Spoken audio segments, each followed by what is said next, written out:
Hello everyone, welcome to Roam Tech. Today we will be discussing how to fix a black and white screen on your iPhone. It's a pretty common issue, and thankfully, there are some super simple fixes you can try right away.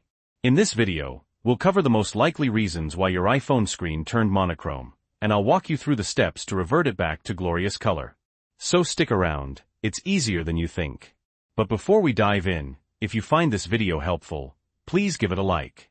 And if you're new to the channel and want more iPhone tips and tricks, consider subscribing and hitting that notification bell so you don't miss out on future videos. Okay, let's get started. A black and white screen on your iPhone is almost always caused by a setting called color filters being accidentally enabled. It's part of Apple's accessibility features, designed to help people with color blindness. But sometimes, it can get switched on without you realizing it. So the first and most important thing to do is to check your color filters. Here's how. 1. Open the Settings app on your iPhone. 2. Scroll down and tap on Accessibility. 3. In the Accessibility menu, look for and tap on Display and Text Size. 4. Now find and tap on Color Filters. On this screen, you'll likely see that the Color Filters toggle is switched on. If it is, simply toggle it OFF. Your screen should immediately return to its normal, colorful state. Now, take a look at the different filter options below the toggle.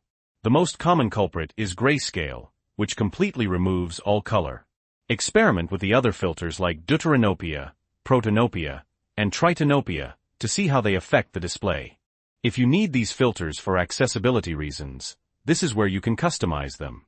Otherwise, just leave them off. If turning off the color filters didn't fix the issue, there's another possibility. You might have accidentally set up a shortcut to toggle color filters using the accessibility shortcut. This means triple-clicking the side button or the home button, depending on your iPhone model, could be turning color filters on and off without you knowing it. Here's how to check and disable the accessibility shortcut. 1. Go back to the main settings screen. 2. Scroll down to Accessibility again. 3. Scroll all the way to the bottom and tap on Accessibility Shortcut. Here, you'll see a list of features that can be toggled with a triple click. Make sure that Color Filters is unchecked. If it's checked, tapping it will remove the check mark. This will prevent the triple click from accidentally enabling color filters. You can choose another function for the triple click, or leave it blank if you prefer to disable it altogether. And that's it. Those are the two most common reasons why your iPhone screen might be stuck in black and white. Hopefully, one of these solutions worked for you. If you've tried these steps and your screen is still black and white, it could indicate a more serious hardware or software issue. In that case, I recommend contacting Apple support directly, or taking your iPhone to an authorized repair center. But chances are, one of these simple fixes got you back to full color. So, let me know in the comments which solution worked for you. And if you have any other iPhone problems you'd like me to cover, leave them down below too. Thanks for watching. Don't forget to like this video if you found it helpful, and subscribe to Roam Tech for more tech tips and tricks. I'll see you in the next one.